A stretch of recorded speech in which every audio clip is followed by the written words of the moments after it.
بسم الله الرحمن الرحيم. Şu zamanı bir ulaqan mozal. Näme dip musulmanlar bir-birine maly dünýeden çyn mehabbeti bolýar.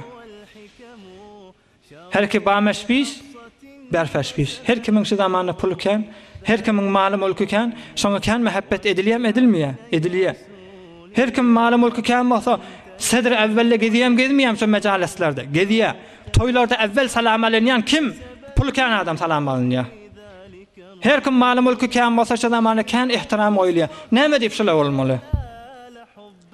Peygamberimiz aleyhissalatu vesselam şu barada şu geljek gurrun beter waqan bolansoň kıyamet golaylaryny insanlar mehabbeti näme üstüne bolar? Her kim maly dünýäsi kärrak bolsa şoňa kan mehabbet etjekler. Her kim maly mulky kan bolsa eňçek şoň salamny aljaklar. Her kim maly mulky kan bolsa sedr evvelle şo oturmaly. Her kim maly mulky kan bolsa bişterin mehabbeti ihtiramy awry şoňky bolar. Şondan çyn Peygamberimiz bir hadis şerif aýdypdyr. Ey musulman dogan, Peygamberimiz aýdypdyr: "Wa men dakhala ala ganiyyin fataza'za lahu zahaba sulusadini." Rawahul Beyhaqi. Sahih hadis. Her kim bir maly mulkly adamyň ýanyna barsa diýipdir Peygamberimiz. Maly mulky sebäpille şoňa ihtiram oýsa, diniň üçden ikisini ýykdy şol adam diýipdir. Zahaba sulusadinihi. Diniň üçden ikisini ýykdy şol adam diýipdir. Näme diýip? Çon Evvelin delilini aýdyp beren, ey maly mulky kan dogan, sana ýüz bermeli diýdik-de, iştigal düşündirip beren ben sana. Ey garyp dogan, baýa warahamda salam bermeli diýdik-de ha bu gurrun. Şu zamandaky ulaqan günah tutulupdy, jehannemiň ýanyna men ýakam tutulmar ýalyk. Ahun diýdigi, hemme zady musulmanlary eşitdirmeli.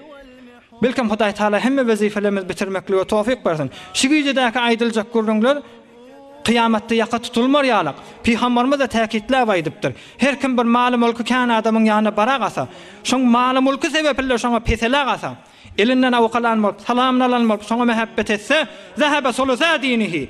Dininiň üçden ikisini ýykdy şol adam diýipdir. Näme diýip ýykýar? Deslap qysy. Meger Allah Taala şoň jüzüne pul goýmandyrymy? Näme diýip Allah Taala peselmeýär?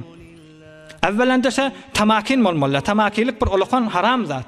İkilencisi tezahür edýän sen, yalandan mehabbet edýän. Şoň jühünnäki pullan şoň mehabbet edýän. Şoň maly mulkundan şoň mehabbet edýän. Musulmanyň erzeşi ýokarrak diýipdir Allah Taala. Pulundan şoň mehabbet edilmelidir. Oň ýüregini açda gör, Allah Taala mehabbeti bar. Şoňa näçe kıymet goýjak? Ýüregini açda gör, dine hyzmat etmek mehabbeti bar. Näçe kıymet goýjak şoňa? Ýüregini açda gör, Peygamberimize mehabbeti bar. Näçe kıymet goýjak şoňa? Yüreğine kıymet koyup bolmayacak cevahirler var. Sen näme diýip jühünnäki malançym şoňa ihtiram goýýan. Sen dini kan adam diýip Peygamberimiz şey diýipdir. Eger maly mulky kan adam, ulaq asan ha. Eger maly mulky kan adam şu hadis eşitdi, bişek bir gizelap aglap ýatyp bilmer. Peygamberimiz aýdypdyr, maly mulky kan adama maly mulky sebäpli ihtiram goýmaň. Yüreğinde bir erzişli zatlar bardyr. O erzişli zatdan kıymeti ýok. Şondan şeň mehabbet edin. Musulman doganym diýden mehabbet edin diýipdir. Näzire diniň üçden ikisi gitýär. Çon bul adam Allah Taaladan tamakin bolman bir wendak ýykylwaty bir. Allah Taala şoň jüzüne pul goýanakmy? Sahibi mal bolan Allah Taaladan dilemeli bolarda. İkilencisi tezahür etdiýär, yalandan mehabbet edýär. Üçüncüsü ýanky gurrunda. Musulmanyň azajyk äpberk gitjek dünýäsine erzeş berip ýüregindäki Allah Taala mehabbeti wadyny betafawat bolýar bolýar diýipdir. Gaýrat edeýin. Mal näme bolupdyr? Mehabbetilje ýaşaýlyň, Hudaý üçin ýaşaýlyň.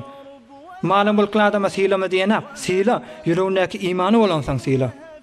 Oň jühünnäki zady hantama bolmada sila diýe dinimiziň aýtýan zady. Hudaý Taala köp şükür ýerine ýetirýär. Aýdanlar düşünjek adama. برای مشاهده ویدیوهای بیشتر به کانال یوتیوب سخنرانی های علماء ترکمن سر بزنید، مشترک بشید و منتشر کنید، اجر ببرید.